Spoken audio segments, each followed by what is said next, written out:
Boa noite, sejam muito bem-vindos a mais um programa Vida Plena, aqui pela Constante TV. A Constante TV é nossa TV missionária e está para levar a palavra de Deus a todas as pessoas que estão aqui, como você, nos assistindo. E você pode fazer parte disso, sabia? É muito simples. Basta você vir aqui, fazer a sua inscrição e não deixar de ativar o sininho de notificações. E também pode deixar a sua sugestão, a sua dica, o seu tema, aquele que você quer que a gente aborde. E também pode fazer, sabe o quê? Compartilhar com seus amigos, com seus vizinhos, com seus irmãos, com seus colegas de trabalho, com todos aqueles que você ama. Não é verdade? Então, a Constante TV é uma bênção para você. E hoje, nós aqui do programa Vida Plena estamos com uma convidada super especial. E nós vamos falar de um tema que é muito importante, de grande relevância e que eu tenho certeza que vai abençoar muitas famílias, muitas mães, papais, irmãos, vovós. Eu tenho certeza absoluta que será de grande bênção para você, que é a doutora Gegiene Ribeiro. Oi, doutora, boa noite, tudo bem? Seja muito bem-vinda. Boa noite a todos. Doutora, é uma alegria, uma grande satisfação recebê-la aqui com a gente. E eu quero lhe agradecer muito, de antemão, porque foi uma bênção desde o início. Gente, ela é uma fofa, super atenciosa com a gente, solícita, disposta a nos abençoar você, sua família, e ela está aqui com a gente. Doutora, para começar, vamos falar um pouquinho da senhora. Fale um pouquinho da doutora Gegiene. Doutora Gegiene Ribeiro é uma médica que busca sempre levar o amor de Deus através da sua consulta, levar Deus em todo atendimento que eu faço, através do amor, através do cuidado, através da atenção, através de uma escuta adequada, porque eu acho que a gente pode levar a palavra de Deus em tudo que a gente faz, né? Nós vivemos para glorificar a Deus. Então, eu tenho essa formação e eu utilizo ela também para uma escuta adequada, para acalmar uma mãe, para levar esperança para a família, e é assim que eu trabalho. Ai, que benção. Doutora, nós sempre fazemos uma pergunta para os nossos convidados. No caso, por que medicina, doutora? Fala pra gente. No meu caso, foi uma curiosidade. Eu sempre fui uma criança muito curiosa. E quando eu ia ao médico, eu ficava encantada de como o médico conseguia adivinhar aquilo que a gente tinha só na palpação, ali no exame físico, né? Eu nem sabia que levava esse nome. Para mim, ele fazia uma mágica que ele conseguia descobrir o que tinha aqui dentro. E, na verdade, começou um amor pela medicina, de entender o que existia dentro da gente, só de palpar, de conversar. Eu falei, uau, vou querer ser médica, porque eu também quero saber como é que as pessoas descobrem o que a gente tem. Olha como Deus trabalha, né? Uma criança curiosa e totalmente prestando atenção em cada detalhe que os adultos estão fazendo ao redor dela, não é verdade? Olha que bênção. Que bênção, que bênção para os seus pacientes, né? Para a gente. Doutora, hoje nosso assunto é autismo. A gente pode ver aqui ao nosso lado nosso cordãozinho, do quebra-cabeças, coloridinho.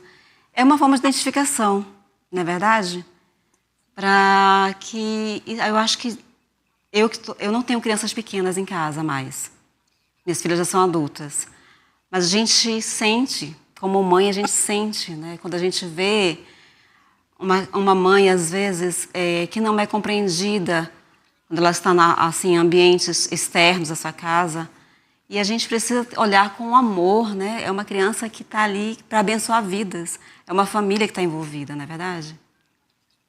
A sociedade tem um olhar muito julgador, né? Como os comportamentos autísticos, eles às vezes assemelham uma criança de birra, uma criança que aparentemente poderia ser mal educado, mal conduzido. Os comportamentos deles podem assemelhar isso. Então, na verdade, é um julgamento muito grande por parte da sociedade. Você vê, eles já julgam de cara, nossa, que mãe assim, por que não faz aquilo? Na verdade, a escola da identificação vem com o intuito da gente ter um olhar mais acolhedor pela sociedade. Quando você vê uma criança dando uma birra, que na verdade é uma crise que pode ter sido desencadeada por diversos problemas, fatores, se a criança está identificada, o olhar do outro sobre essa criança, ele vai ser mais acolhedor, ele vai ser mais leniente com aquela situação. De compaixão, de se colocar, né, no lugar. Exatamente, a gente se coloca ou a gente se compadece daquela situação. Já quando a criança não está identificada, eu vejo as pessoas julgando e falando coisas desnecessárias, sabe? Nós vamos voltar para essa fase de crise, o birra, a senhora vai nos explicar direitinho, mas vamos começar aqui, doutora. Autismo, né? Sim. O que é o autismo? Explica para a gente, assim, para as mães que estão nos assistindo, para os irmãos familiares. O autismo, ou o transtorno do espectro autista, ele, na verdade, é uma alteração no neurodesenvolvimento. Então, quando esse cérebro ainda estava se desenvolvendo, sofreu algum tipo de alteração gênica, e aí ele se desenvolve de maneira diferente. Essa maneira diferente de se desenvolver é característica de duas formas: dificuldade na comunicação social, interesses restritos e repetitivos. Então, autismo, ou transtorno do espectro do autismo, é um transtorno do neurodesenvolvimento. Então, algo acontece, né, geralmente associado a um fator genético, em mais de 90% dos casos, e este cérebro vai se desenvolver de maneira completamente diferente do que se esperava. O conceito do autismo seria você voltar para si mesmo. Então, na verdade, essa criança tem tantos interesses sociais. É uma criança que ela gosta de viver para si. Ela não interessa em socializar, agir com o mundo exterior. Então, o autismo é um transtorno do neurodesenvolvimento que é caracterizado por transtorno de comunicação, interação social, interesses restritos e repetitivos. E hoje e dentro disso, vai ter um universo de características diferentes de cada indivíduo, né?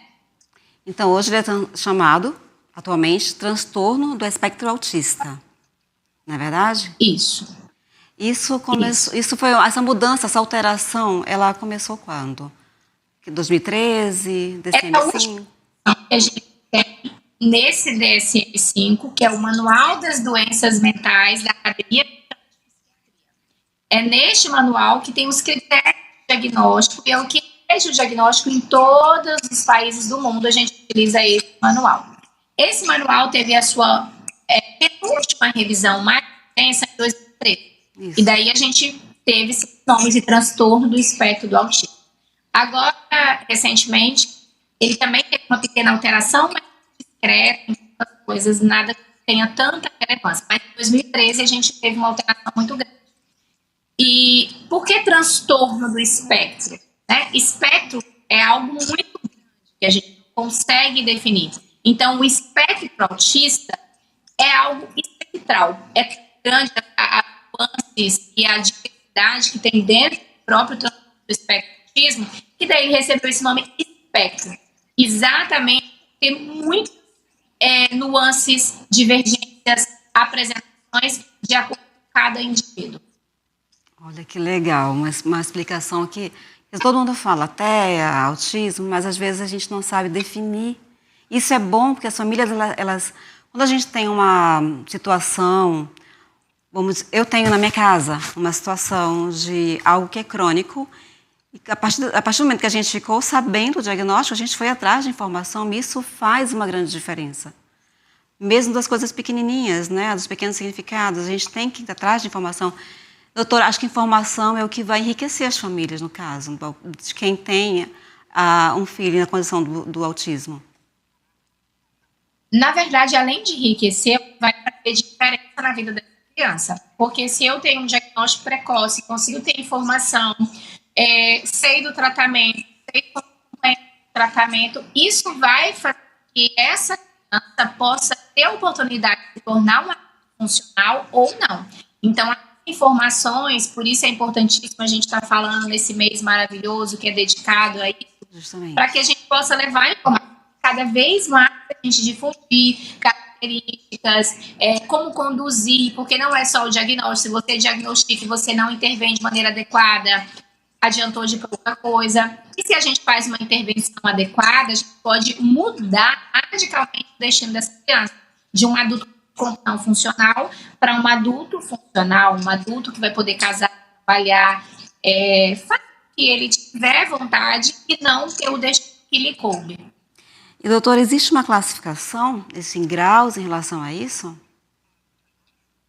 Sim, existe uma classificação dentro do DSM-5 e a gente classifica o transtorno do espectro do autismo em 3 níveis de suporte. Anteriormente, era conhecido como autismo leve, moderado ou grave. Hoje, essas palavras estão em desuso e a gente utiliza o termo autismo nível 1 de suporte, nível 2 de suporte ou nível 3 de suporte. O que seria isso? Em teoria, lá nos Estados Unidos, que é onde é criado o DSM-5, isso é muito válido para as intervenções e também para que os planos de saúde possam identificar. Se eu tenho um paciente nível suporte, eu tenho determinados tipos de intervenção. Se eu tenho um paciente nível 2, eu tenho outro tipo de intervenção. Se eu tenho nível 3, eu tenho outro tipo de intervenção. Então, em teoria, ele foi criado nos Estados Unidos para poder identificar que tipo de intervenção ele poderia fazer. No Brasil, a gente utiliza porque quando você descobre algo, você quer saber tudo sobre algo. Então, se o seu filho tem autismo, você quer saber em que nível ele está, o que ele vai poder fazer. Então, o nível de autismo quer dizer o nível de suporte que essa pessoa precisa para ela poder existir. Então, que suporte ela precisa na sua comunicação? Se essa pessoa, por exemplo, ao se comunicar, se ela não tiver suporte, ela não consegue se comunicar? Se ela tiver suporte, essa comunicação é efetiva? Ou mesmo com todo o suporte, essa comunicação ainda não é efetiva, como, por exemplo, um autista nível 3 não verbal. Entendi. Mesmo que ele tenha todo o suporte, ainda assim a comunicação dele vai ser falha. E ele é um nível 3. E certo. E em relação aos fatores que podem estar inseridos para o desenvolvimento do autismo, o que a senhora pode nos falar? Nós temos principalmente fator genético. O que é um fator genético? Quer dizer que para eu ser autista, em mais de 50% dos casos, eu tenho que sofrer uma alteração no meu gene, lá no DNA da minha célula. Isso não quer dizer que tenha que ser congênito, hereditário. Quer dizer que é de origem genética. Essa desordem genética pode ter iniciado em mim, que nasci autista, ou essa desordem genética pode ter sido herdada do meu pai, da minha mãe, ou de outro parentesco. Ok. Além dessa alteração, eu tenho fatores que predispõem. Então, por exemplo, o uso de determinados fármacos na gestação, prematuridade. Então, a criança ela tem 3 vezes mais chances de ter o diagnóstico de autismo.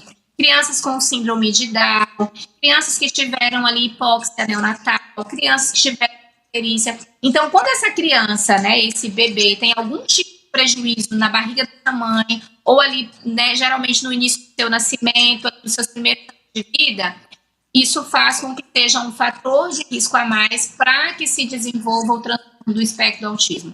Mas é uma das coisas mais difíceis da gente poder pontuar, porque o autismo ele é multigênico e multifatorial.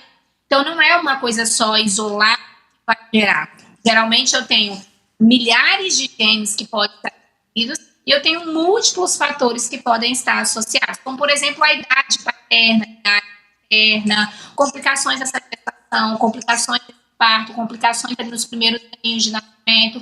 Tudo isso favorece com o aparecimento do transtorno do espectro do autismo ou desenvolvimento do transtorno do espectro do autismo.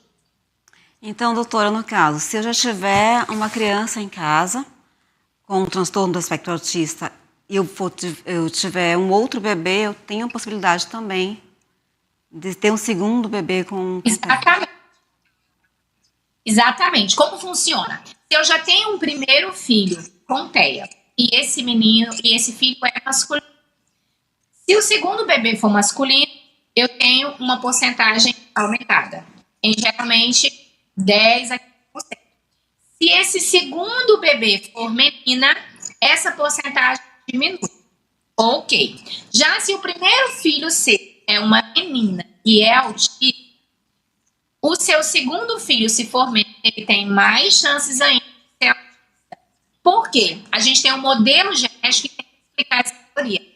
As mulheres elas conseguem sofrer mais mutações gênicas e não desenvolveu o autismo. Já os meninos, com poucas mutações gênicas, eles já desenvolvem o autismo. Então, se a minha primeira menina, que eu tenho que ter mais mutações, é autista, eu tenho mais chances de ter um segundo filho autista.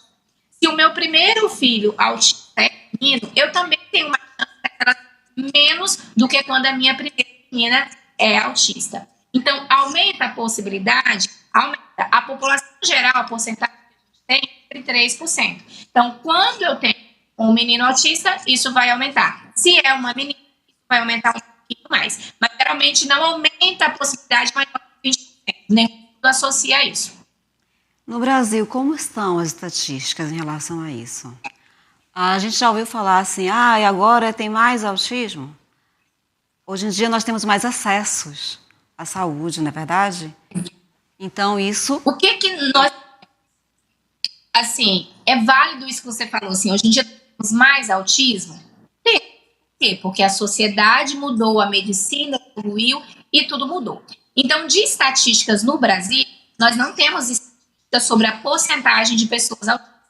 O que utilizamos é as estatísticas do CDC, e daí a gente tem, em teoria, um paciente autista para cada 36 pessoas, de 0 a 8 anos de idade.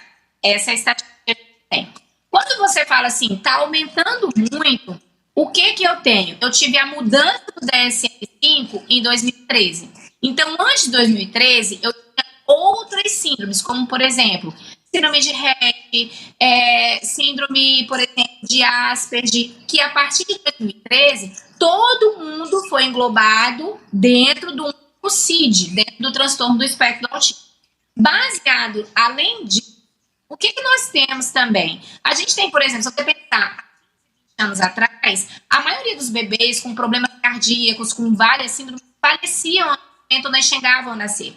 Então, com o advento da tecnologia da medicina moderna, mais bebês que antes eram inviáveis tornam viáveis. Então, os bebês prematuros que nasciam, gramas, com poucas, não sobreviviam. Hoje a gente sobrevive. Só que essa sobrevivência gera dano para esse cérebro, então aumenta o risco para alguns transtornos.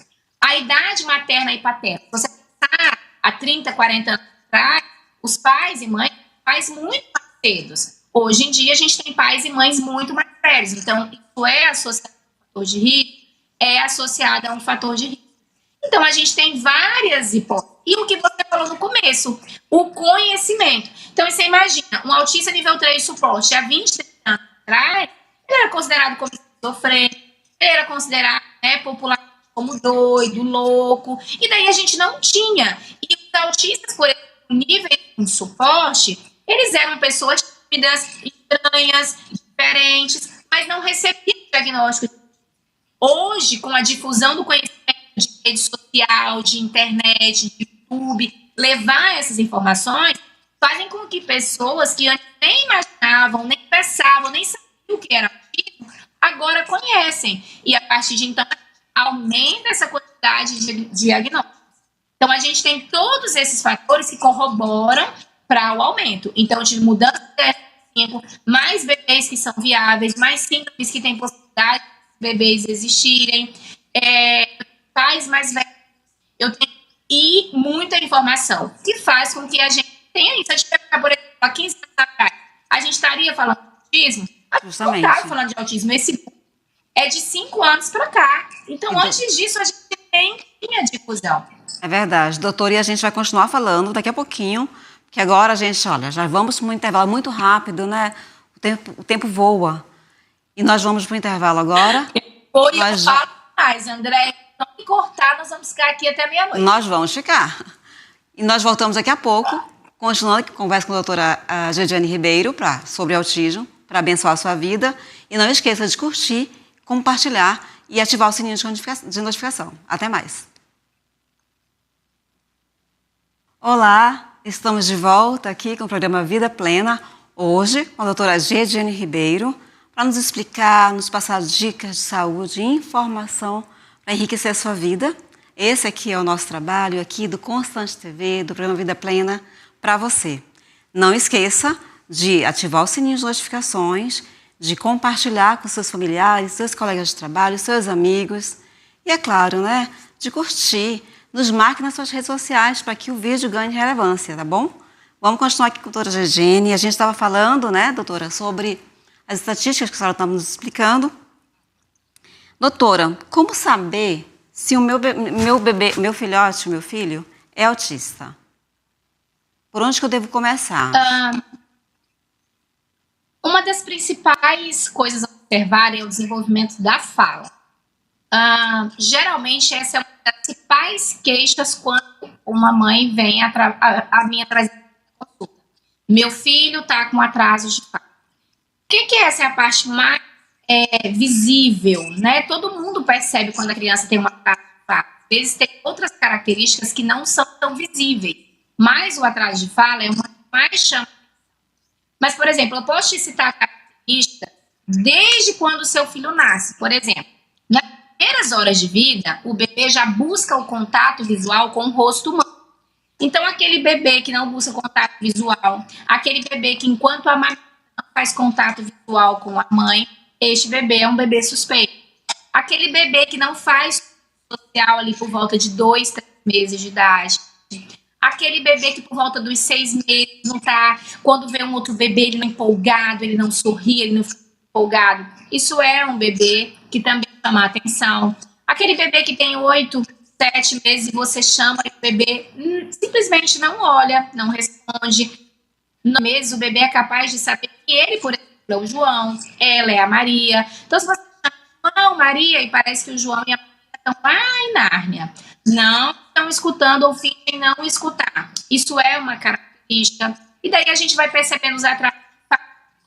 Quais são os marcos da fala? Com 1 ano de idade, o bebê já começa a desenvolver a sua fala ali, rudimentar, ele vai falar falas aproximadas. E por vezes a gente tem essa falha. Se o seu bebê está atrasando, tem que investigar, não quer dizer que ele seja autista, mas é uma das características mais visíveis por todos os familiares, por quem está por perto, consegue observar. Outra característica, além do atraso de iniciar as primeiras palavras, ele não tem vocabulário, ele não forma frases e, principalmente, um bebê que regride. Sabe aquele bebê que começou a falar, estava dando um tchauzinho, batendo palminha e de repente ele perdeu isso, parou de falar. Isso é uma coisa muito característica do autismo regressivo. É o que a gente chama de bebê... poda neural?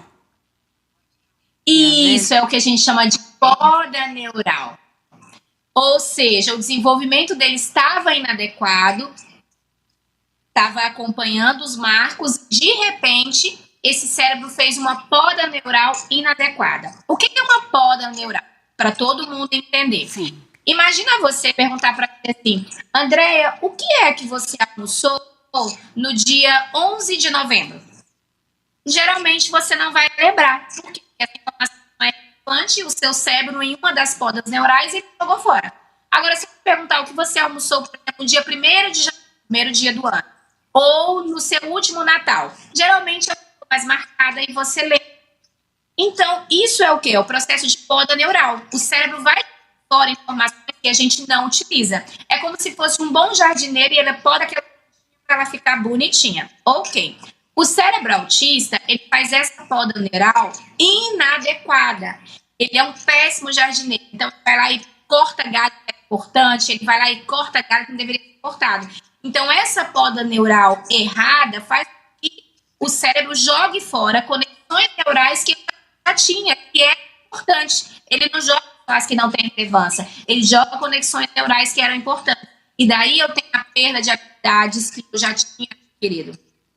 Outra característica muito comum que todo mundo percebe, por exemplo, andar com os pés, ter sensibilidade ao barulho, a criança tampa os ouvidinhos, ter uma seletividade comprometimentos sensoriais, né, que a gente costuma perceber. Isso, é a parte comprometimento sensorial. Então, pode ser auditivo, aquela criança que fica fixada olhando nada, olho cruz, ou aquela criança que fica fixada em roda, enfilera objetos, fica ecoando, você fala, vamos tomar banho? Criança, toma banho, ou vamos tomar banho, colalia, também é uma característica. Doutora, Aquela criança que para uma, diga. desculpa lhe cortar, deixa eu lhe perguntar. Então podemos dizer que a criança, a comunicação, ela é rei no desenvolvimento na primeira infância, né? E a comunicação, ela é feita, a gente faz comunicação de várias formas. Por exemplo, a senhora pode me entender eu só dando um tchau, sem precisar lhe falar, porque a senhora está me olhando. Eles têm essa inabilidade desse contato visual e com isso eles vão perdendo aquilo que deveria ser inerente para a criança. Na verdade, o nosso princípio de aprendizado é a imitação. Então, se eu não faço o contato visual adequado, eu não tenho atenção compartilhada, que é o quê? Olha, Andréia, olha essa caixinha. E a Andréia olha para a caixinha exatamente comigo. Isso é atenção compartilhada. Se isso me falta, eu vou perdendo a capacidade. Porque, por exemplo, você está com as pernas cruzadas assim. Ninguém nunca virou para você e a mulher tinha que cruzar as pernas assim. Você olhou alguém fazendo, outra mulher, e você foi replicando. Assim como a nossa fala, a gente nasce no Brasil e fala português. Mas, por exemplo, a gente tem as diversidades linguísticas dentro do Brasil. Por quê? Porque a gente vai imitando o comportamento do próximo. E a fala também a gente aprende por imitação. Então, se eu não tenho a capacidade de fazer contato visual, de imitar, aí eu não vou aprendendo. E cada vez mais eu vou ter mais diferença entre outras crianças da minha idade. Porque eu estou perdendo a capacidade de aprender. Porque o princípio básico do aprendizado é a cópia. É o espelho, né? Exatamente, o espelho. Então, o fato de elas não fazer esse contato, elas com aqueles, me corrija se eu estiver errado, aqueles movimentos repetitivos, é uma forma que ela entende, ela não tem um parâmetro, então ela entende que ela pode fazer daquele jeito. Na verdade, os movimentos repetitivos, que a gente chama de estereotipias, eles são movimentos motores que geram a criança me expliquei errado. Por exemplo, uma criança que pega um carrinho, ela brinca com o carrinho, ela vê outra criança brincar, ou o pai ensinou como brinca, ela vê. Como ele não faz esse contato visual, então ele vira o carrinho e às vezes fica brincando com a rodinha. Eu já vi que o filhinho da minha amiga faz isso. Brinca com a rodinha, porque não tem um parâmetro. Exatamente. Ele não tem parâmetro, ele não copiou o amigo brincando, ele não copiou o carro se movimentando lá, ele não observa este carro. Então, e naturalmente os autistas gostam de coisas repetitivas. Então, ele pega este carrinho, vira e vai brincar com a rodinha. Por quê? Porque ele achou mais interessante o movimento repetitivo do que da funcionalidade, o brincar funcional para o brinquedo. Certo. E eu estando preocupada, assim, voltando aqui à pergunta do meu filho, se ele é autista. Então, a senhora falou de bebês. Então, qual a idade mínima para o DSM-5. Desculpa, para procurar uma ajuda. Ele não define idade mínima para que a gente possa fazer diagnóstico. Então, tão logo eu perceba as características, eu posso. E a gente, às vezes, escuta informações erradas. Tem que fazer 2 anos. Tem que ir para a escola. Tem que fazer 3 anos. Não tem. Quanto mais cedo eu percebo esse sinal, mais cedo eu faço esse diagnóstico, melhor vai ser essa intervenção. Porque o cérebro tem uma coisa chamada plasticidade neural. Quanto menorzinho é esse cérebro, quanto menor é essa criança, mais plástico é esse cérebro, ou seja, mais capacidade de fazer conexões, mais capacidade de aprendizado eu tenho. Obviamente, a gente aprende até o resto da vida. Só que, por exemplo, nós, né, eu aos 30 e poucos anos, eu não tenho a mesma capacidade de aprendizado que um bebê, porque se você prestar atenção, o bebê só nasce praticamente sabendo respirar. Ele não sabe comer, ele não sabe falar, ele não sabe sentar, ele não senta nada. E você percebe, ele vai ter tudo isso no seu primeiro aninho de vida. Então, a capacidade de aprendizado é muito grande. Está muito, muito bom para aprender. Então, quanto antes eu descobrir, eu já consigo fechar o diagnóstico. Então, não há mínimo. E a gente tem estudos que falam que o diagnóstico aos 14 meses, ele tem uma estabilidade de 80% das vezes. Ou seja, se eu faço um diagnóstico com uma criança de 1 ano e 2 meses, em 80% das vezes esse diagnóstico não vai mudar. Só que o que vai mudar radicalmente deste paciente que foi diagnosticado precocemente vai ter intervenções adequadas. Então a gente tem uma estabilidade. Então, o diagnóstico precoce, a intervenção precoce no atendimento dessa criança, ela é primordial. Não é isso? Eu mudo essa criança, eu deixo essa criança completamente funcional. Eu deixo essa criança que simplesmente não existia, que vivia para si, intervenções massivas e adequadas, essa criança é funcional, essa criança muito provavelmente vai se tornar verbal, essa criança vai conseguir interagir com os seus colegas, desde que eu faça terapia de maneira adequada. E doutora, como é feito esse diagnóstico? A partir do momento que eu fui até o consultório, como é feito isso? A gente pode trilhar vários caminhos. Então, geralmente, quando a criança, ao que a mãe percebe, atraso de fala, então ela leva onde? Geralmente na fono. Então, se for uma fono que tem um bom conhecimento de autismo, ela já vai indicar ou para um psicólogo ou para um médico poder avaliar essa criança. Quais são os médicos mais indicados para avaliar essa criança? Neuropediatra, psiquiatra, e um pediatra que entenda de autismo. Se a gente conseguisse capacitar os pediatras do Brasil, a gente conseguiria fazer diagnóstico precoce, porque naquele primeiro, segundo ano de vida, as crianças vão ao pediatra constantemente. Mas, infelizmente, a mãe leva lá a sua aflição. Ai, doutor, assim, tá. Não, cada um tem seu tempo. Ai, coloca na escolinha, faz não sei o quê. Então, você tem que procurar um profissional capacitado. Às vezes também você pode procurar um neuropediatra e ele dizer, coloca na escolinha, volta daqui a 6 meses. Então... E é um tempo precioso que foi perdido. Né? Não existe uma resposta. Por exemplo, procura na sua cidade quem é a pessoa que tem mais conhecimento de autismo. Dentre os psicólogos, os neuropsicólogos, geralmente eles podem fazer avaliações também de diagnóstico. A gente pode aplicar escalas de diagnóstico. A escala mais fidedigna, que a gente chama de padrão ouro, utilizada mundialmente, é a escala EIDOS. Só que no Brasil, ela não tem uma tradução. Então, por exemplo, eu aplico essa escala EIDOS no consultório, ela não é exclusiva dos psicólogos. Então, ela pode ser feita por psicólogo, ela pode ser feita por médico, só que no Brasil quase ninguém utiliza.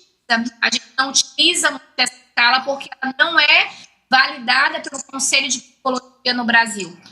Entendi. Então, é muito difícil encontrar profissionais, mas é o que a gente chama de escala para ouro, é a EIDOS 2, ADOS 2, o nome dessa escala.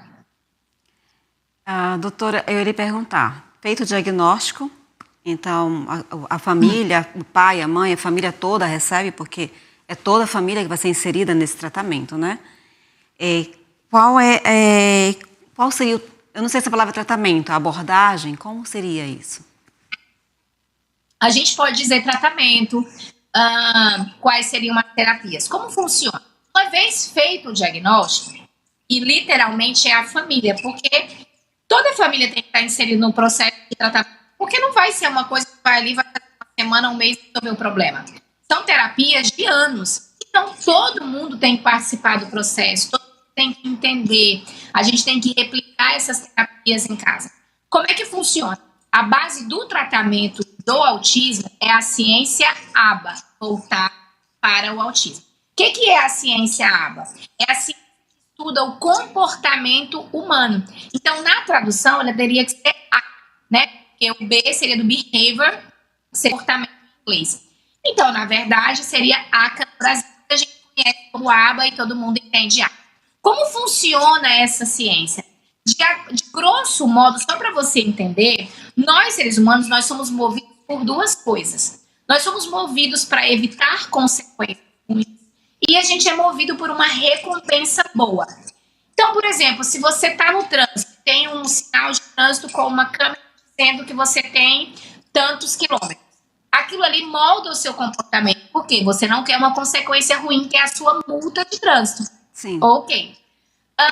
Isso é o quê? Você não quer uma consequência negativa, então você modela seu comportamento para não ter consequência negativa.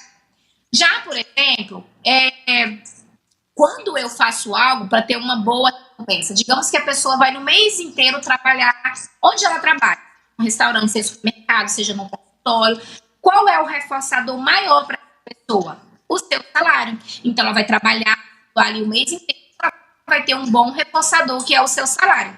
Então, o comportamento humano ele é geralmente por essas consequências ruins, reforços positivos. Baseado nisso, modela o tratamento do transtorno do espectro autista. Então, eu faço uma análise de preferência, o que a criança gosta, o que ela curte, e isso vão ser geralmente os reforçadores positivos. E daí eu posso usar consequências, como por exemplo, a criança faz tal comportamento para obter minha atenção. Se eu não der atenção, que é o que ela quer, geralmente ela vai esvanecer esse comportamento, e a gente vai diminuir esse comportamento. Então, eu quero que ela faça contato visual. Então, eu vou geralmente mostrar um brinquedo que essa criança tenha atenção, eu vou tentar chamar a atenção para o contato visual. Então, a gente faz da ciência ABA exatamente só que isso é uma maneira muito superficial para que vocês possam compreender. A gente trabalha fazendo coleta de dados, análise de dados, fazendo gráficos. Quando a gente tem um comportamento, identificar qual é a função daquele comportamento, o que motivou, o que reforçou, o que era que estava naquele comportamento. A análise funcional do comportamento para mim poder ver como eu vou trabalhar o comportamento. Então, é algo complexo que eu tentei simplificar para que vocês possam entender mais ou menos como funciona esse atendimento. Entendi. Não é só a ciência ABA, que em teoria poderia ser aplicada pelo psicólogo, pelo assistente terapêutico. A gente tem, por exemplo, terapia ocupacional, que pode trabalhar as disfunções setoriais, que às vezes é algo limitante na vida dessa criança. Quando estiver com os pré-requisitos, o fonoaudiólogo é um profissional importante, porque as pessoas acham que quem vai ensinar a criança não verbal a falar é o fonoaudiólogo. E, na verdade, não é assim. E primeiro, para que a criança tenha contato visual, faça atenção, tempo de espera, saiba estar, depois ela vai aprender a falar. Doutora, eu vou lhe cortar novamente, porque a gente vai ter que ir para o intervalo. Mais uma vez, olha como o tempo corre, né? A gente vai para o intervalo. Cadê? Vou pedir para compartilhar. Olha só, você pode curtir o nosso canal e você pode compartilhar com seu amigo. Olha só, doutora, incentivando a compartilhar e a curtir. Até daqui a pouco. Até daqui a pouco. Estamos de volta aqui com o nosso programa Vida Plena para você, para abençoar a sua vida, levando dicas de saúde. E hoje sobre um tema muito importante, que é o TEA, o transtorno do espectro autista. E hoje está com a gente a doutora Georgiene Ribeiro, para nos abençoar, né, doutora? Faz aqui a sua joinha, as pessoas curtirem o nosso programa e assinarem o sininho de notificação e compartilharem. Doutora, voltando para a pergunta sobre o tratamento, dando continuidade à que a senhora está nos falando, sobre o tratamento. São vários profissionais envolvidos também? São inúmeros profissionais envolvidos, né? Por exemplo, às vezes eu tenho que utilizar medicamentos nesse paciente, porque tem remédio para autismo? Não, mas tem comportamentos que eu preciso tratar. Então, às vezes essa criança tem distúrbio do sono, eu preciso tratar. Às vezes essa criança tem uma agitação psicomotora muito intensa, que ela não para a hora nenhuma, eu preciso tratar. Às vezes, tratar medicamento. Às vezes essa criança tem estereotipias que são autolesivas, então ela causa lesões a si mesma, ou ela pode causar danos a terceiro, lesões a terceiro, eu também preciso medicar. Então, isso vai entrar a parte médica também. E dentro das terapias que a gente estava conversando, para a ciência ABA existir, o tratamento da ciência ABA existir, eu preciso do analista do comportamento, é como se fosse o maestro da orquestra que vai supervisionar os profissionais. E que, infelizmente, é um profissional bem escasso no Brasil e, às vezes, a gente não encontra em qualquer lugar, é mais difícil. Mas esse profissional é quem vai comandar o tratamento, porque ele entende mais do comportamento humano, ele entende mais disso. Então, é importante a presença do analista do comportamento para que seja feita a ciência de maneira eficaz. A senhora está fazendo tratamento, falando do uso de medicações, se necessário for. Existe cura? Talvez seja a pergunta de alguma mãe, algum pai. Não existe cura, né? Nós somos cristãos e a gente trabalha com milagre na nossa área cristã. Então, milagres acontecem todos os dias? Acontece. Mas, cientificamente falando, autismo tem cura? Autismo não tem cura. Uma vez autista, é criança vai ser provavelmente um adulto autista. Contudo, se eu fizer intervenções adequadas, eu posso ser um adulto autista funcional, ou se eu não fizer a intervenção adequada, eu vou ser um adulto autista não funcional, que eu vou depender de outro cuidador para o resto da minha vida. Então, embora não tenha cura, a gente trabalha para dar funcionalidade para os pacientes, para que eles possam se desenvolver. E, doutor, e nesse caso, começando o diagnóstico, a observação dos pais, né, observando o filho, o desenvolvimento, que a gente olha tudo na nossa criança, né, a gente cuida o tempo todo, a gente está observando tudo aquilo que está acontecendo de novo todos os dias com ela.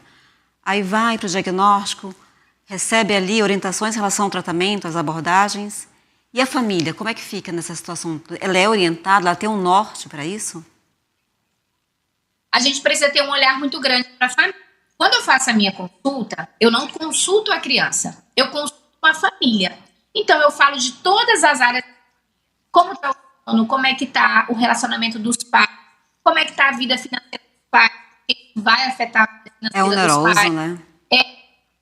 Exatamente, é oneroso. Essa família vive um limiar de estresse muito grande. Se você for olhar as estatísticas, 70% das mães autistas, elas têm tendências depressivas, elas têm características depressivas. Então, eu preciso olhar.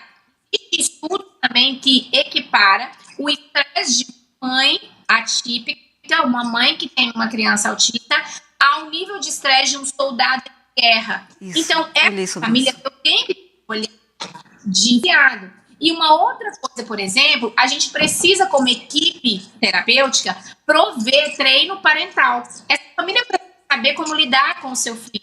Essa família precisa aprender como gerenciar a crise, como gerenciar ali os comportamentos do seu filho. A gente fala de treino parental. E é cientificamente provado que o treino parental é eficaz no tratamento do transtorno do espectro do autismo. Porque, às vezes, se a criança é treinada só no ambiente de clínica e ela não replica em casa, é uma criança que pode ser que ela não melhore o comportamento em outros ambientes, ela vai melhorar, por exemplo, só no ambiente de clínica. Então, a gente precisa de treino parental, mas de acolher essa família, porque é uma família que vai viver no limiar do estresse, da depressão, da ansiedade, que ele desenvolva, que ele melhore a corrida contra o tempo. Isso pode acabar adoecendo a família. Eu imagino. Aliás, a gente tenta imaginar, na verdade, né? Porque assim como deveria ser, a partir do diagnóstico, o atendimento com o profissional e as orientações, uma coisa que, embora, como a senhora falou, é para o resto da vida, mas ele pode ser funcional, mas também pode ser um desastre, porque às vezes você tem um diagnóstico, mas não consegue um tratamento adequado, não consegue, como a senhora falou, às vezes é muito disperso, é oneroso, é trabalhoso, precisa de uma mãe ou um pai, a pessoa responsável, estar ali o tempo todo, né? Porque é uma criança, ela não vai sair sozinha para se tratar, não é assim que funciona. E, doutor, deixa eu lhe perguntar, Exato. com a criança, no caso da família, é abordada aquela base, né? Porque, como a senhora falou, ele vai para o ambiente do profissional, é orientado, é cuidado, é tratado, ele volta para casa, tem a base do sono, por exemplo, das telas de televisão, não ficar ali o tempo todo, porque vai perdendo aquilo que estava ali no consultório, por exemplo, ou na escola. Uma pessoa que dorme mal, a gente que é adulto, dormindo mal, a gente não rende. Se ela não dorme bem, como é que ela vai aprender no dia seguinte? Exatamente. Então, a família, além de ser cuidada, de receber o treino parental, eles de fazer essa base, que é uma rotina adequada, uma rotina previsível, tentar zerar ao máximo o uso de telas, porque eu já tenho uma criança que tem um comprometimento de comunicação social. E se eu libero as telas para essa criança, ela vai ficar na sua zona de conforto, porque ela não tem que se comunicar, ela recebe tudo ali. Além de aumentar a desregulação emocional. Então, qualquer criança que consuma muita tela, ela vai ter mais regulação emocional, mais estabilidade, mais estresse, mais comportamento disruptivos. Então, eu tenho que trabalhar. Essa criança tem que ter um sono adequado, tem que ter horário estipulado para essa criança dormir, porque senão no outro dia ela vai estar cansada, porque a terapia já é exaustivo, é cansativo. Então, se eu não dou um descanso adequado para essa criança, eu também vou ter um comprometimento dessa evolução. Então, a família é um fator, um pilar primordial para eu ter um desenvolvimento melhor ou não dessa criança. Doutora, nós estávamos conversando em off e a senhora estava falando, né, sobre a birra e a crise. Porque a gente está aqui com o CORLAR, né, o Colar do Autismo, identificação, e a gente vê na rua, às vezes, os pais, né, no transporte ou então em algum ambiente fechado. Como é que funciona para diferenciar a crise e a birra, no caso? Se você é uma terceira pessoa olhando, você nunca vai saber Não, diferenciar. sim, a casa família. Mas isso, como a gente diferencia? A birra, a criança faz porque ela gostaria de receber algo. A crise no autismo, essa criança teve uma desregulação que pode ter sido sensorial, pode ter falta de previsibilidade, pode ter sido uma rigidez comportamental, pode ter sido uma estereotipia que ele ia fazer e naquele momento não pode fazer, ele vai entrar em desregulação emocional. E aí ele vai ter a crise. E a crise não é igual uma birra que a criança birrou porque ela queria um brinquedinho. Você deu o brinquedinho e a criança vai birrar.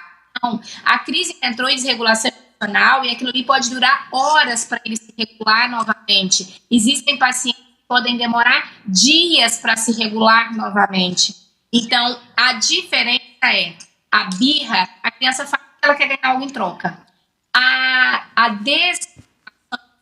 que é essa crise, a criança não quer algo em troca, você pode oferecer o que você quiser, a calma, conforto, e essa criança vai continuar em desregulação emocional, utilizando completamente a parte emocional, a parte racional, ela não está funcionando. Então, ela está completamente desregulada emocionalmente e ela já não age de uma maneira racional.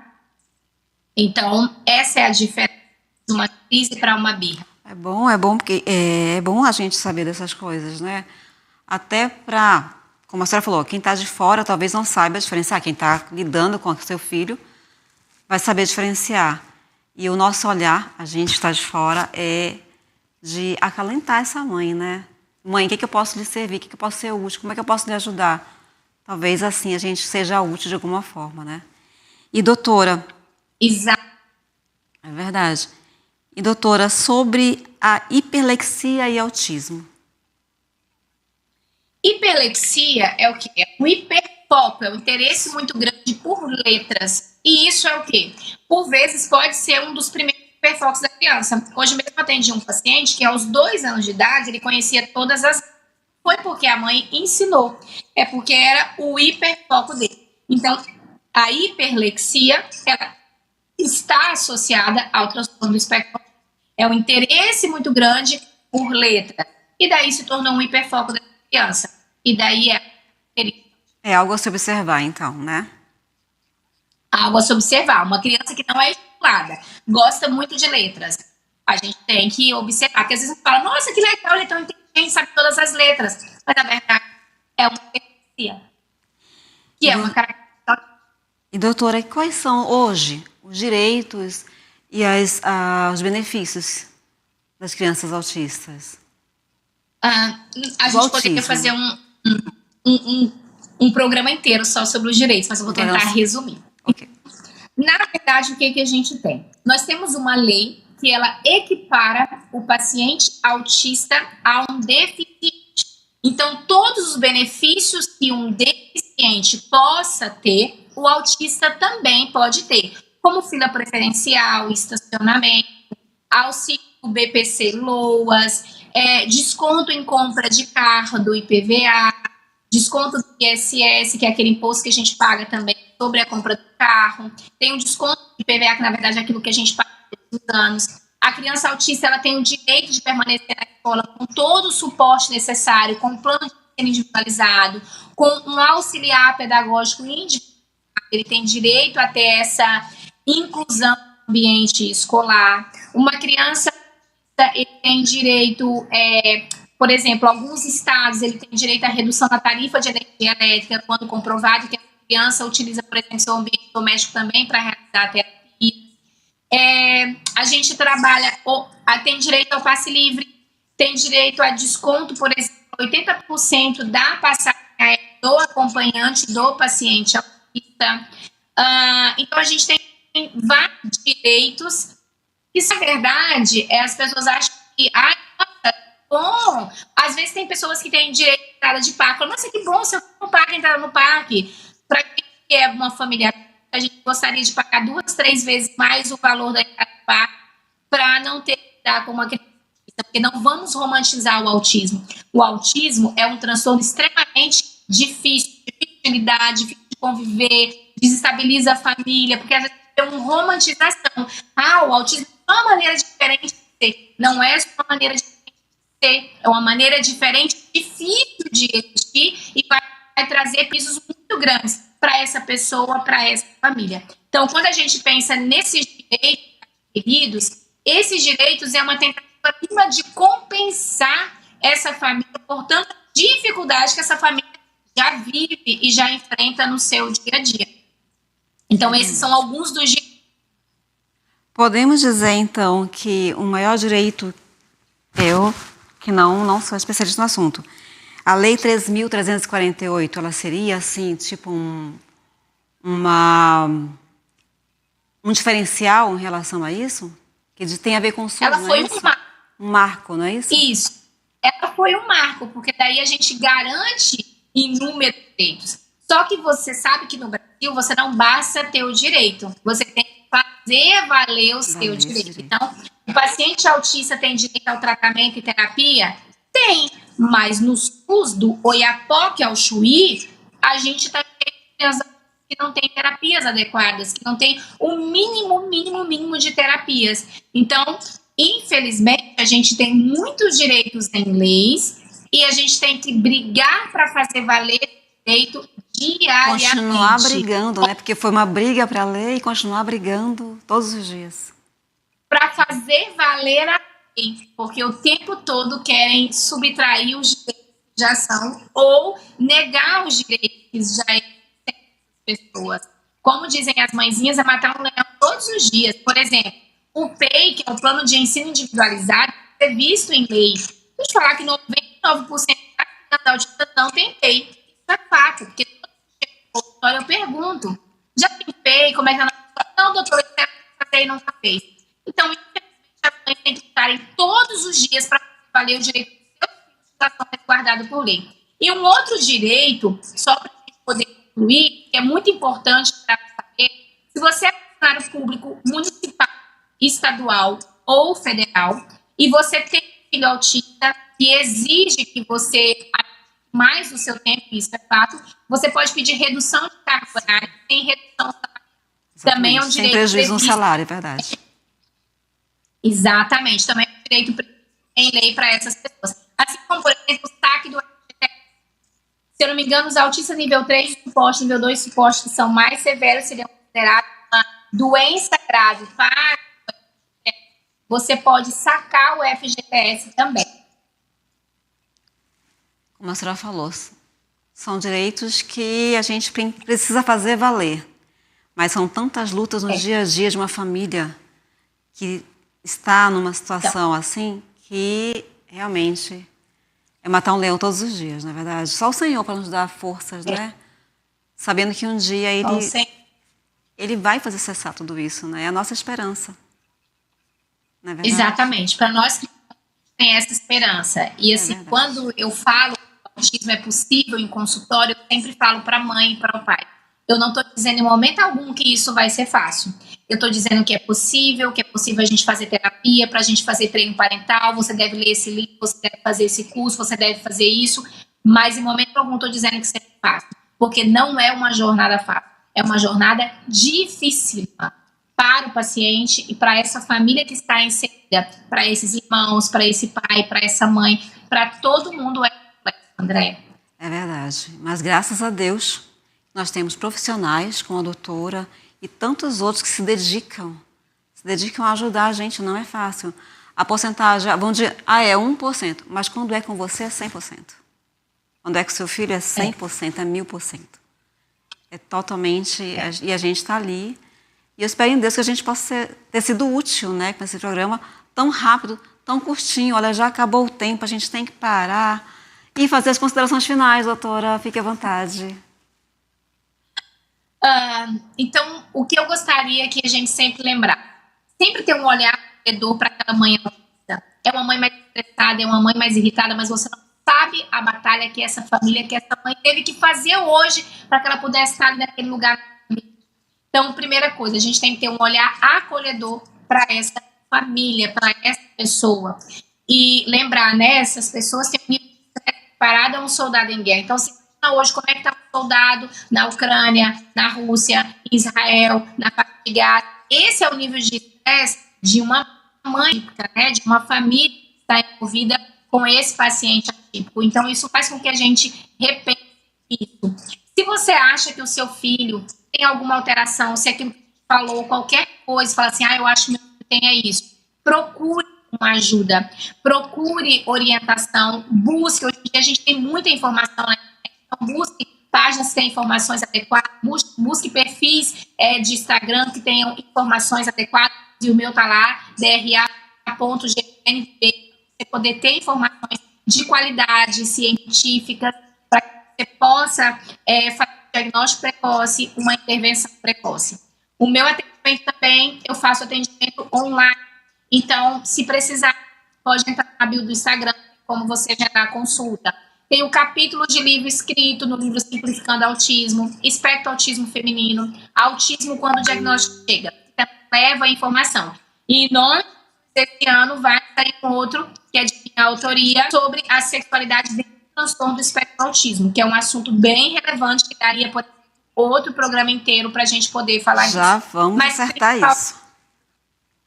Exatamente, acolher essa família na igreja, acolher essa pessoa na igreja, acolher essa criança na salinha, verificar quais são as características, como é o seu filho, porque os autistas podem ser muito distintos entre si. Então, perguntar a essa mãe como é o que ele gosta, como é a adaptação dele, o que ele, né?